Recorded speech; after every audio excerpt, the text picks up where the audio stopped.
2024 के लोकसभा चुनाव से पहले कांग्रेस पार्टी कार्यकर्ताओं में जोश भरना चाहती है। भारत जोड़ो यात्रा निकालकर पार्टी पूरे देश में खोई सियासी जमीन को पाने की कवायद में है। भारत जोड़ो यात्रा के जरिए कांग्रेस उन राज्यों में भी पार्टी कार्यकर्ताओं में जोश भरने का काम करेगी जहां 2023 के अंत में विधानसभा के चुनाव होने हैं। राहुल गांधी की ये यात्रा चुनाव से करीब एक साल पहले उन इलाकों में पहुंचेगी और लोगों से बातचीत भी करेगी। एमपी में राहुल गांधी की ये यात्रा उस इलाके से गुजरेगी जहां 2018 में कांग्रेस को बम्पर जीत मिली थी। इनमें मालवा निमाड़ का इलाका भी है जिसे बीजेपी का गढ़ कहा जाता है। 2018 के विधानसभा चुनाव में बीजेपी यहां आधे से ज्यादा सीटें हार गई थी। कांग्रेस को इस इलाके से बहुत ज्यादा उम्मीद है।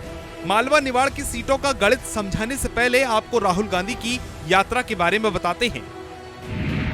भारत जोड़ो यात्रा के दौरान राहुल गांधी नवंबर और दिसंबर के महीने में करीब 16 दिन रहेंगे।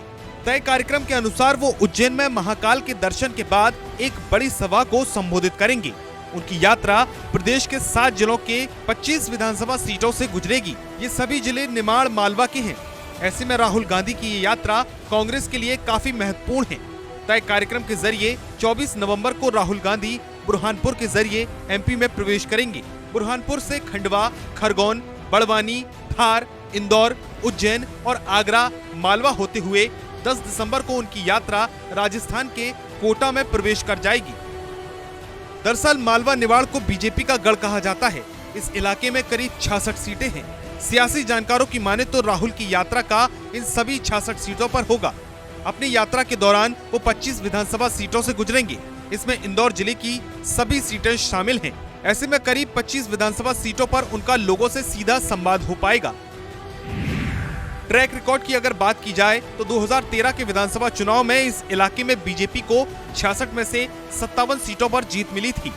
कांग्रेस सिर्फ 9 सीटें ही जीत पाई थी। 2018 में कांग्रेस ने इस इलाके में पूरा खेल बदल दिया। 66 में से बीजेपी को 28 सीटों पर ही जीत मिली।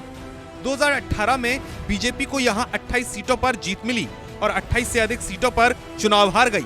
वहीं कांग्रेस ने 9 से बढ़कर 35 सीटों पर कब्जा जमा लिया। आंकड़ों को देखें तो बीजेपी को कांग्रेस ने इस इलाके में आधा साफ कर दिया था। मध्य प्रदेश में 2023 में विधानसभा चुनाव होने हैं। ऐसे में कांग्रेस की कोशिश है कि इन 66 सीटों में से अधिक सीटें जीती जाएं। साथ ही जो सिटिंग सीटें हैं उन पर कब्जा बरकरार रखा जाए। जानकार बताते हैं कि एक ये भी वजह है कि राहुल गांधी की यात्रा इन्हीं इलाकों से गुजरेगी। कांग्रेस की कोशिश है कि भारत जोड़ो यात्रा से विधानसभा और लोकसभा चुनाव को साधा जाए।